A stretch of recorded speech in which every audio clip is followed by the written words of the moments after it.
supaya it yang ada di situ tetap di situ. Nggak bisa dia menguasai ego. Apakah ego bisa pengaruh it? Bisa.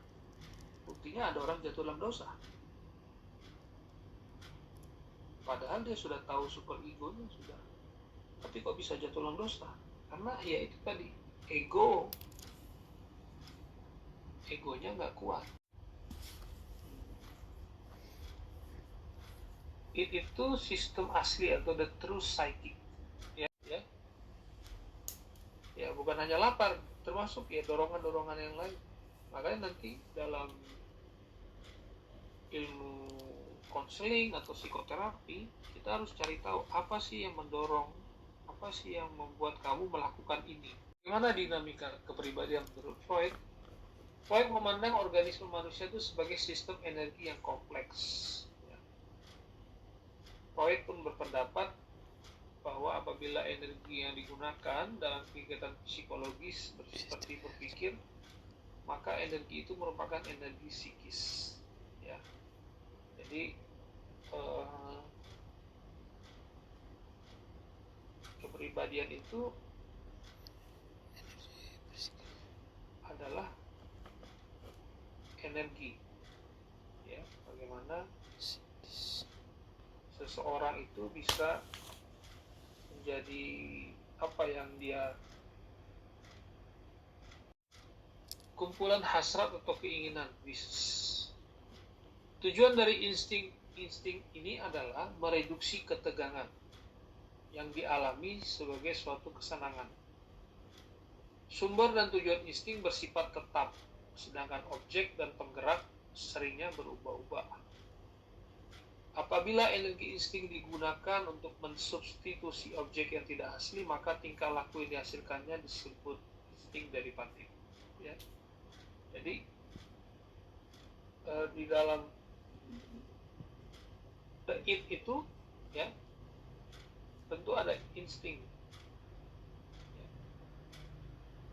Bagaimana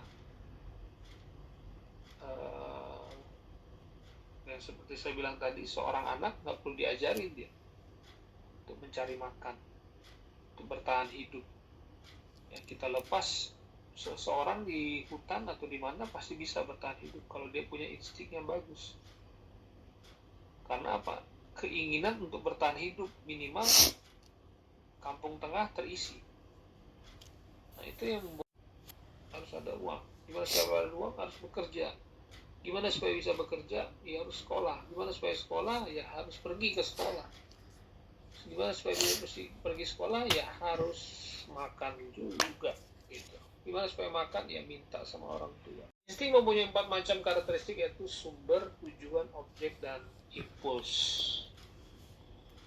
Sumber atau source itu adalah kondisi rangsangan dari jasmani atau needs, ya, kebutuhan-kebutuhan. Rasa lapar, rasa ingin dicintai, rasa ingin bahagia, rasa ingin pengen makan yang manis, yang nyaman, rasa ingin istirahat, rasa ingin banyak lah ya, kebutuhan jasmani, ya. Semua udah tahu lah.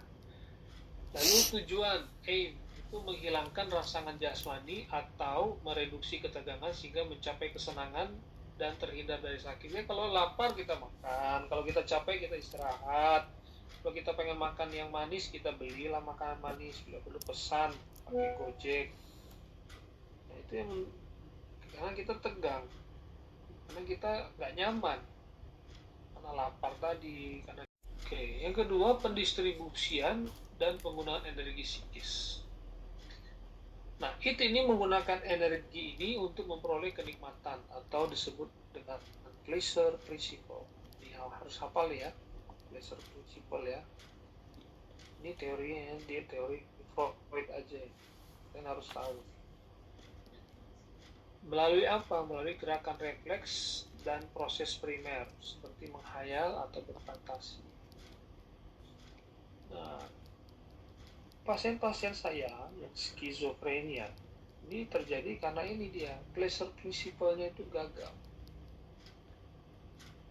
Jadi dia karena dia dibully berkali-kali, lalu dia nggak dapat kasih sayang di rumah, lalu dia nggak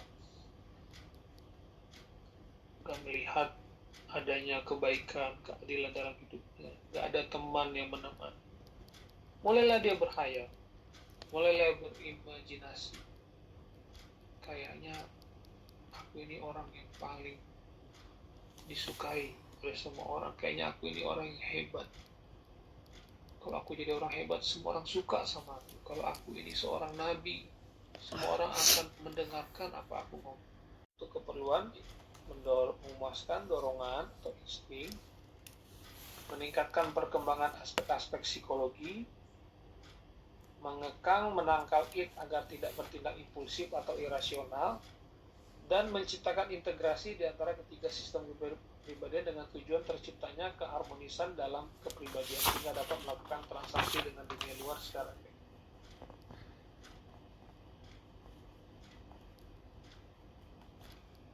Konflik, menurut Freud, adalah tingkah laku manusia hasil dari rentetan konflik internal yang terus-menerus.